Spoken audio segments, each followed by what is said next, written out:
You know, the left is great at ignoring facts, but do they want to ignore American history altogether?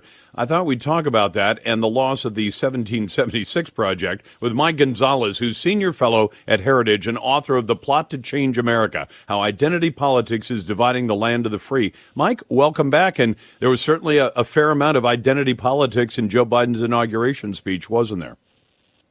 Oh, my God. First of all, Lars, Happy New Year. Happy New Year to you as well. We haven't talked since then, so.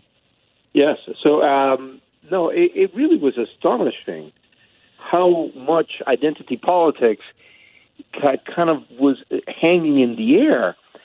And, you know, I could tell you later, maybe this is too long an anecdote, but I'm writing a new book, and I was researching early one morning yesterday an exchange that Angela Davis had with Alicia Garza. You know, Alicia Garza is the founder of Black Lives Matter. And Angela Davis is the former by now the matron of American communism. Yeah. And this exchange took place almost 4 years ago to the date, 7 days after the Trump inauguration. And Angela Davis said, "You have changed." To Alicia Garza, "You have changed everything. You know that this agenda is now front and center. And the reason why Trump got elected is because Hillary Clinton was not seen as the person to give expression to this new consciousness." And I think that Biden, somebody has come along and told Biden, you have to be the one to give expression to this, or Biden himself has internalized it. But, you know, I don't think he's probably the most woke person himself, but he's realized that to lead the left now, you have to speak in this way. Yeah, but when you do that, if on one hand you're saying, I want unity, and he mentions unity, I think, a dozen different times in the course of his speech, but then at the same time, he's taking shots at Americans saying, but you're part of a country that's systemically racist. I can't do it all from memory, but he then inserts a whole bunch of really ugly language into the speech. I can't even imagine it because I've never given a speech like this before, you know, where you say, I love all you people. And it's almost like it's the subliminal message guy from Saturday Night Live. I love all you guys except your dirtbags. You know, and you say that under your breath because he says we're a great nation and a good people. And then I've got the list now. I used it yesterday. Growing inequity, string of systemic racism, encroaching white supremacy, a cry for racial justice 400 years in the making. He calls America's sins harsh, ugly reality of racism, nativism, fear and demonization, anger, resentment, hatred, and extremism. He is subliminal message guy. He's like, let's all get together, except you're all a bunch of dirtbags. No, look, absolutely. His speech, I was astonished. And identity politics is what I write about. In my book, The Plot to Change America, it's about identity politics. I was shocked myself how suffused with identity politics Biden's speech was. And then that executive order that he issued on equity. And believe me, I'm having to read this executive order now. And you know what equity is? It's the opposite of equality.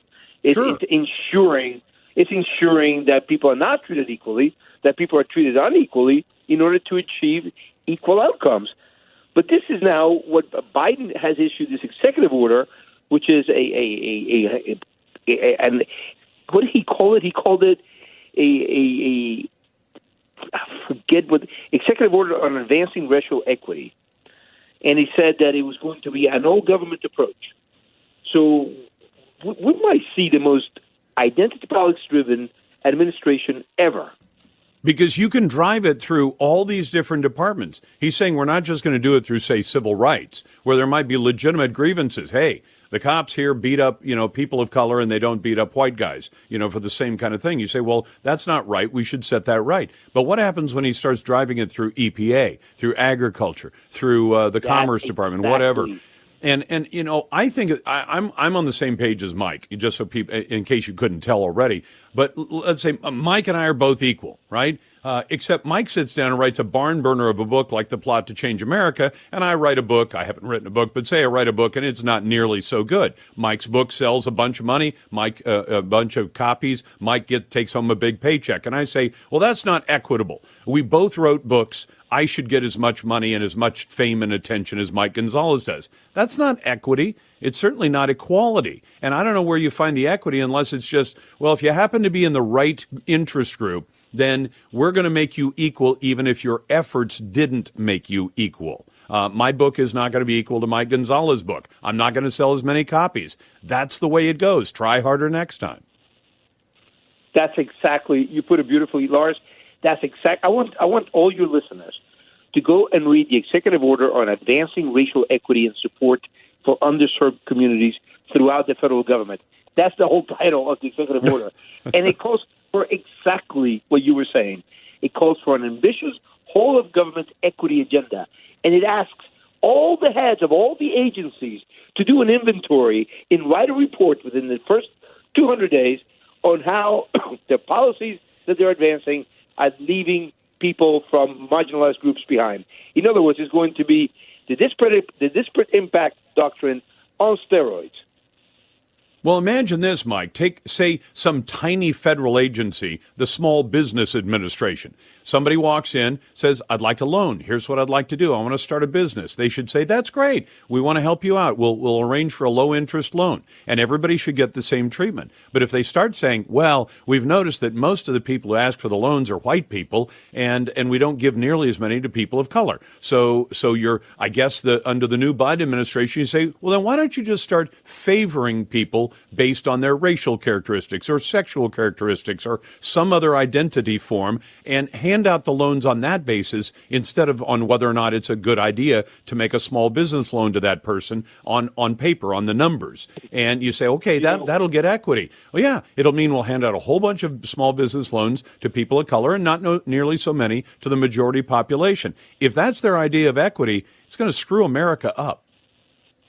And that's their idea of equity. And I have super bad news for you. That is already happening. Has been happening for years. And what we need to do is stop the SBA from doing that. But that is already set aside that have to be in contradiction of the 14th Amendment of equal protection under the law. What we need to do is get rid of all of this. Instead, what we're going to see, unless people start doing something about it, in terms of trying to stop, either through the courts or people writing about this, exposing what is taking place, this is going to be now full reign. And I have to wonder if that is who Joe Biden is. Joe Biden is working class Irish Catholic from Scranton. So he says. He become so woke? I've been writing about him for 35 years. I think he's trying to leave behind his some of his legacy, which is not that pretty. And I'll leave you with this, Mike. Consider this. What did he put in the Oval Office? Because he redecorated, apparently. He put up a portrait of FDR, who was a full-blown racist. He put up a bust of Cesar Chavez, who was against illegal aliens coming into the country because it hurt the cause of the people he represented. And he put up a bust of MLK, who didn't want people judged based on the color of their skin. And Joe Biden isn't fitting in with any of that. Thanks for watching the Heritage Foundation's YouTube channel. With more than 500,000 members, we are the nation's largest conservative research and education institution. We believe the principles and ideas of the American founding are worth conserving and renewing.